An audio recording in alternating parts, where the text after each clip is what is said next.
Hi there, everyone. Thank you for joining me. My name's Nicola Scott. I'm the Exhibition and Events Officer at the Scottish Maritime Museum, and today I'm joined with Katie Russell, and she's the artist who produced Woven Waves, the Jutland Tapestries, which is our current exhibition, and it's on till November at the Scottish Maritime Museum, Irvine. And then it actually moves to our Dumbarton site on the 5th of December until April 6th, so you can catch it there as well. But here, this interview, Weaving War in the Waves, with Katie Russell. She'll be telling us a little bit about her research for the exhibition. She went to Germany. She also went to the Sea War Museum Jutland, and she will talk about the multi-beam scans which inspired some of her weavings. These are basically technology that has scanned the shipwrecks, and that happened in the centenary of the battle, which was 2016. And yes, we'll also talk about the Battle of Jutland, which happened during World War I, and that is basically the inspiration for Katie's exhibition. And she has drawn upon that and has produced a very poignant exhibition that shows you basically the devastation and the legacy of the battle on both sides, for both Germany, Britain, and also Denmark as well. So thank you very much for joining us, Katie. Thank you, Nicola. It's wonderful to join you.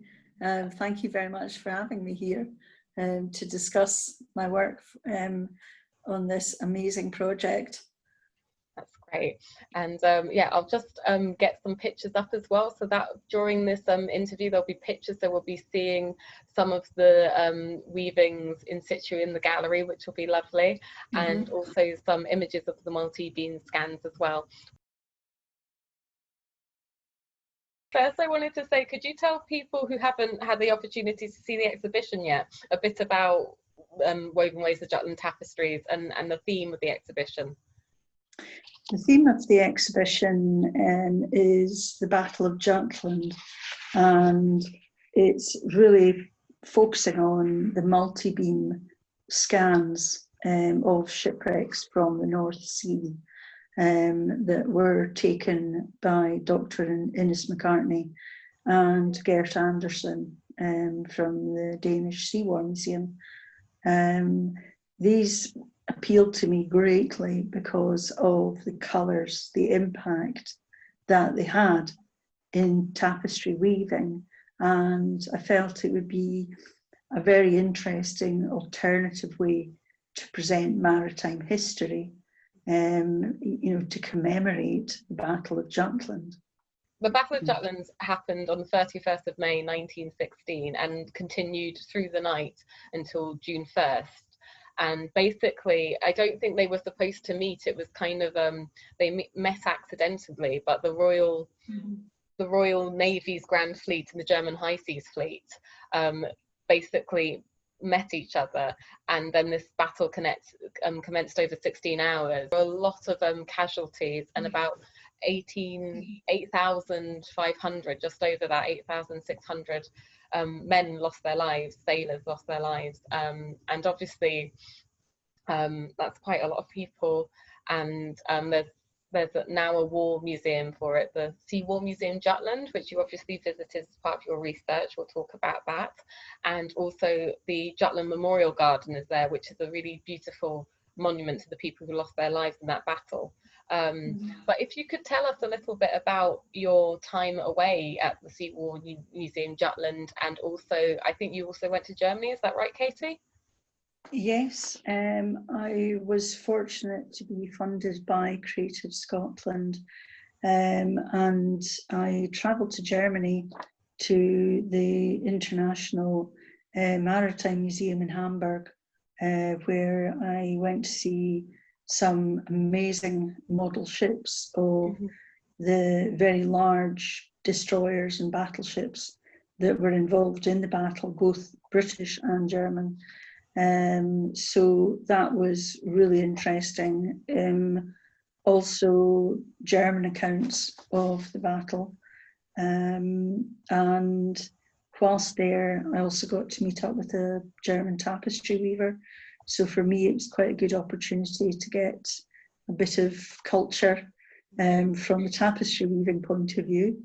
So I spent time in Germany, and then I travelled up to Copenhagen, where I met up with another tapestry weaver, and it was fascinating discussing textiles with them. And then eventually I travelled up right to the north of Jutland to the Sea War Museum, which is in Tuberon, and that's right on the coastline of the North Sea. Which is where the battle took place, isn't it? Like, yeah, it's just off the coast, and although the shipwrecks, can be found, around Scandinavia and obviously around other parts of the North Sea, it was near the Danish side that the battle commenced. But the Maritime Museum there, the Danish Sea War Museum, is an absolutely fascinating museum because it has Danish history, but it also has European history as well. And it has various artifacts that the museum's director, Gert Andersen, has located along with other staff in submersibles and brought up to the surface for the museum. So it's, although it's not a huge museum, there is a huge amount of information in there to sort of get your head round, basically. I met other tapestry weavers and weavers who do cloth loom weaving. So it was amazing and fascinating to see and hear different perspectives on techniques that I had used in my work, but also techniques that I haven't used and that I still have to learn about. So it was a fascinating visit, very sort of historical, and there was a lot of information to take on board from speaking to weavers in Germany and Denmark. So it was a wonderful cultural trip. Exchange, yeah. Yeah. So how did their way of weaving differ from yours? Sometimes the use of, it could be their use of the warp, which is the yarn that goes sort of up and down, goes vertical. Some weavers prefer linen, others cotton, but linen is quite regularly used, I've found. And it was interesting just to see different techniques, texturing techniques and colour blends, and scale of work. So there were lots and lots of ideas and discussions with people, and it was, a really fully loaded trip. There were so many wonderful people that I met, and the staff at the Danish Sea War Museum are incredibly knowledgeable. They are so welcoming, and the staff who are in there, they have been on dives and they will happily, chat away about dives that they've been on, and we'll talk about particular ships or submarines. So they're very, very knowledgeable. You've also, because you did on your research visit take a notebook with you. You had was it a sketchbook, or was it just? It was more of a notebook, really. I like having a notebook because I like writing things down in words, rather than perhaps doing full-scale paintings and stuff like that. But I will do small doodles and sketches and stuff. But sometimes like when I was in Denmark and Germany, you know, sometimes I would read things in museums and, you know, it could be a little quote from something or a particular word or something that I would write down, and I would start developing ideas from that. So it could be a description of something that might get my mind going. So I tend to keep notebooks of things. And obviously I use photographs as well. And just from talking to people, I was fortunate when I was there to visit the Sea War Memorial Garden, which is just beside the museum. And it's literally in between like sand dunes. And if you look at it, I suppose, from above, it's all the memorials are laid out in exactly the places where the shipwrecks were found. So it's been an amazing piece of planning that's gone into it. And Paul Cederdorf, a Danish sculptor, he created very abstract figures.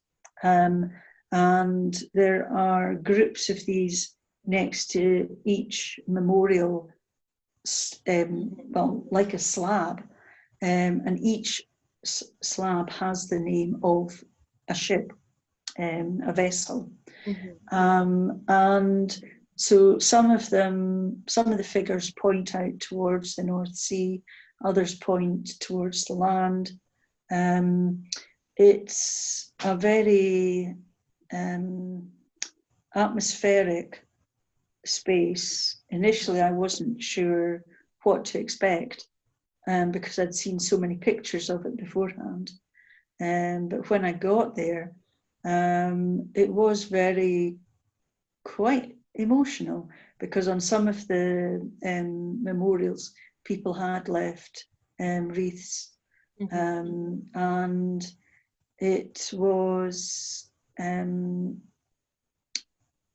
sensitively done. It wasn't just a block with a list of names. No. It was something that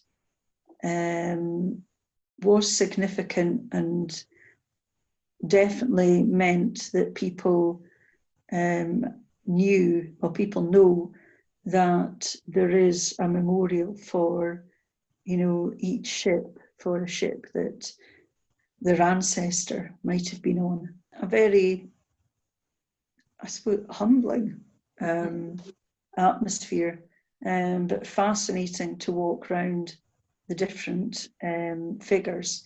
Some of the figures were in different levels in the sand, so some stood higher than others. So it was, yeah, really, really amazing. But yeah, quite something special and unique. In all the different memorials that I've looked at in different parts of Europe, I've never seen something like that before. The multibeam scans really appealed to me initially because of the colours. The impact of the colours are incredibly bright. They're very vivid lime greens and oranges. Really strong. And we are so often used to seeing maritime art, obviously through old photography, where there was no colour, but also through paintings, which were always done after the battles, so where the artist could select colours. But I feel that although battles have always been depicted in tapestry weavings since way back in medieval times, there aren't that many places where you can go to see contemporary tapestry weavings on maritime themes. So the theme of war in tapestry weavings isn't anything new. but using a traditional craft in terms of tapestry weaving, that is something a bit different. And the way I work is I use contemporary designs. I create my own designs based around what I've read from accounts of crew members. Admiral Jellicoe, he led the fleet on the British side, didn't he? Along with Vice Admiral Beatty, I think. But you also drew upon some of the soldiers' accounts, so the men who were manning the ships, and you've incorporated that into your work. So could you tell us a bit about your piece Splinters, the triptych that you made? Because I love how you've woven in the words of some of the soldiers in that weaving. I took these from both British and German accounts because I found that reading the accounts from people, it was very similar. It was a kind of like a mirrored image of what both these nationalities were experiencing. All these sailors, regardless of their rank, still experienced the horror, the shock of it all, and all within the sake of really only between 30 and 40 hours, even though, you know, to them, it must have either seemed like a very short time, or it must have felt like it was going on for days. Katie, I was going to ask you, how did you start basically, but like tapestry weaving? Because obviously you studied jewelry and metalwork. Yeah, Dundee, didn't you? Yeah, is that right? I was at Duncan of Jordanston in Dundee, which has now become Dundee University. But I did jewellery and metalwork, and whilst I was there, you had to do a support study. And my support study was constructed textiles, and that was tapestry weaving. So it seemed a logical thing to choose alongside something that is the jewellery and metalwork, something that is so tactile, where you've got your hands directly on the material. So I think that's where I kind of fell in love with tapestry weaving, you know, because with tapestry weaving, you know, you do fall in love with it because it is so tactile. And the appeal for me is that when you produce a tapestry, every tapestry is unique. No one else can weave a tapestry with exactly the same precision and tension as you can. And the tapestry that you make, especially if it's well, depending on the yarns, can be lasting hundreds and hundreds and hundreds of years.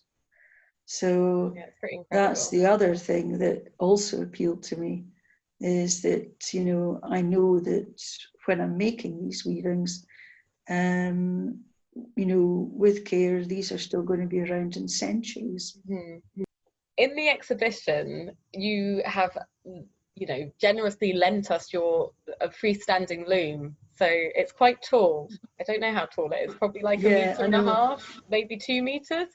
Your vertical loom. Oh, I can't remember I think it's just above my height.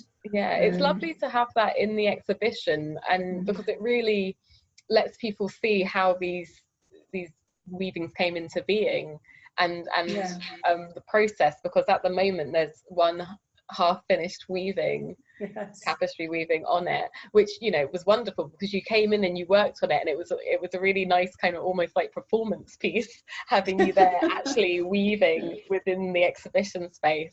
But I really enjoy that we have the loom there, and that's the one that you mainly worked on for the exhibition, isn't it? Sorry? The loom, is that the one Yeah, that you predominantly worked on? The very large loom, that's the one that I have in my studio, and that's the one that I mainly work on.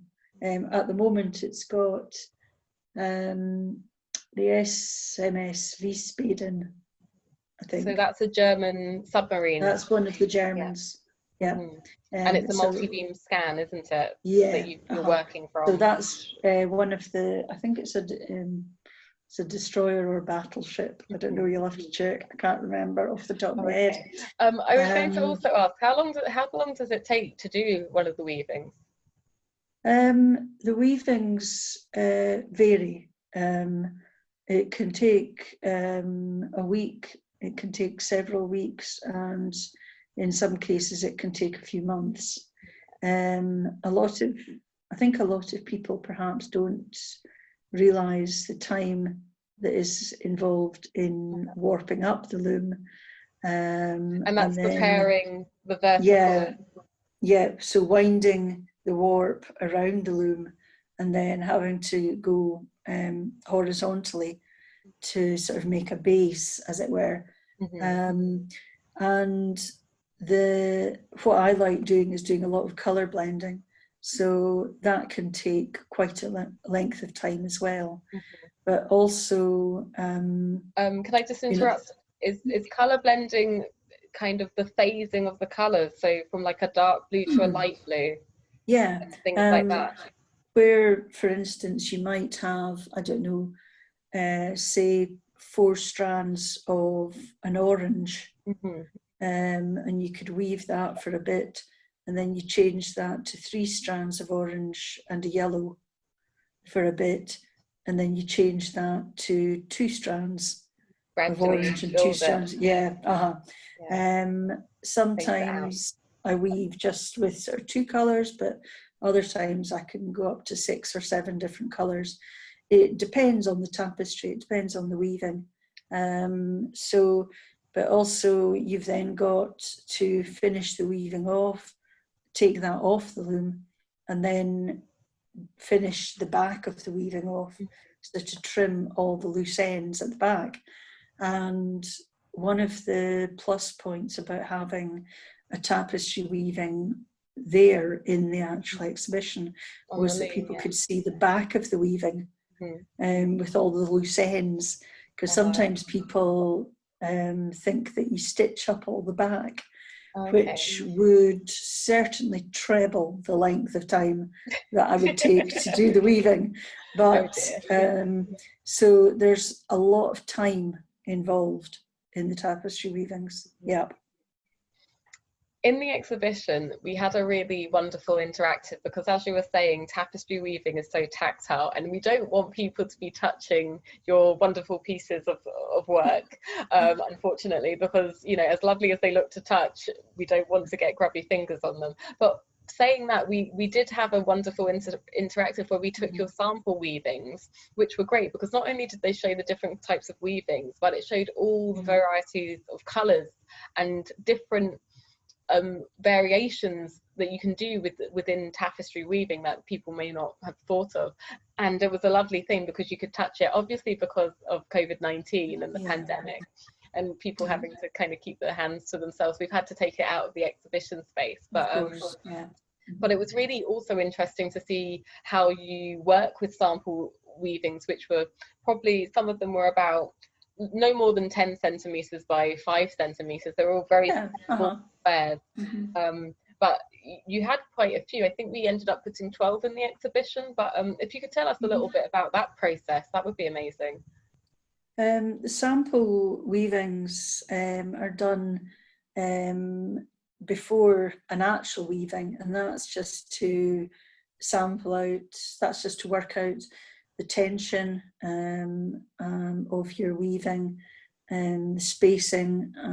It's also to work out how well the colours sit next to each other, and to experiment with like knotting or sumac, which is a rug making technique, to do colour blending, and yeah, really to experiment, because sort of jumping into a weaving and then finding out that colours don't go just kind of wastes time.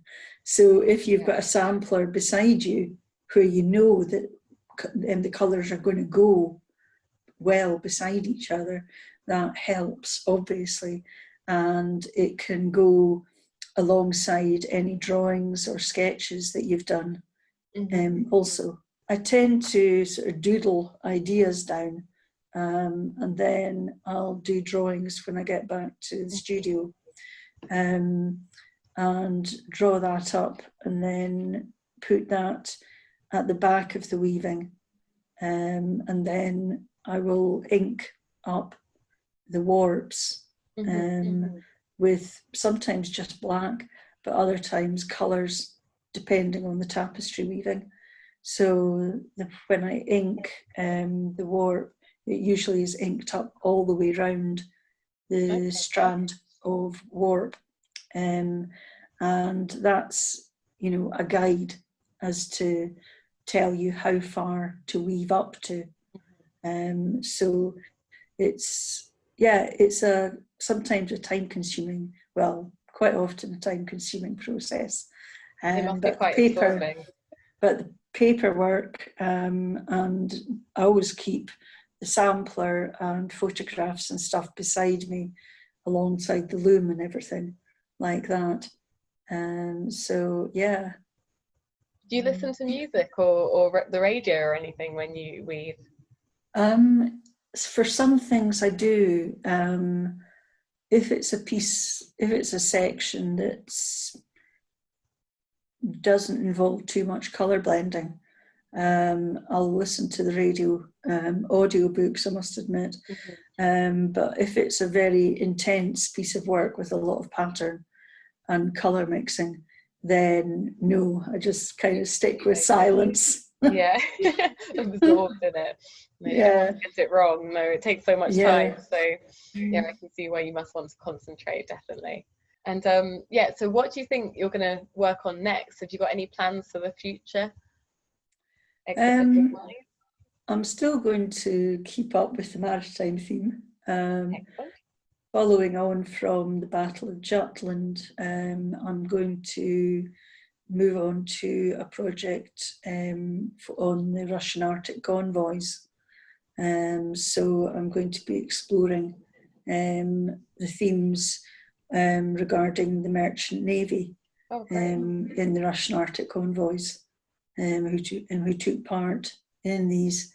And I've been interviewing veterans as part of my research for that. So whenabouts was this? Like, what decade was this happening? This was during the Second World War. Oh, brilliant. So the Russian Arctic convoys, basically it was through an arrangement with Britain, America, Russia, and many other nationalities, where an arrangement was made to take food, all kinds of trains, planes, tanks, everything to Russia, because parts of Russia were being cut off by the Nazis. So the only way was to go by sea. So it was a very important part of the war, a crucial lifeline of the war. Sounds fascinating. It sounds really interesting. I find the social history of some of the projects I do really good. The Jutland, researching the Jutland project was interesting because it all came at a time of immense change in technology, and especially in maritime technology and shipbuilding between the different nations, especially between Germany and Britain. So it was a battle for the North Sea. So it was a period of time that was undergoing huge changes. And without the invention of the camera, obviously, we wouldn't have any images to tell us about that. Yeah. So it's just, I think it's amazing that we do have photographs from the Battle of Jutland, because otherwise it would be extremely difficult. Yeah, to get an idea of what happened. But was that what drew you to the Battle of Jutland? Obviously, it was the only battle within the First World War. Was the uniqueness of it the thing that drew you to it? I mean, I remember learning a bit about the evolution of the dreadnoughts at school, but I remember learning a bit about Jutland, but I didn't realise how short the battle was in comparison to other battles that were raged for weeks on end. So this was an incredibly short battle. It really was, yes. And there were ships that obviously sank, that were torpedoed, but there were also ships and submarines that made it back to their ports. And it was, yeah, I think it was just pretty devastating for both nations and for the maritime world as a whole, for different, from other nations looking from the outside in, as it were, as well. Yeah, I really think that it is quite amazing that so much devastation happened in such a small window of time, especially since it was completely unexpected, the meeting in the first place. Yeah.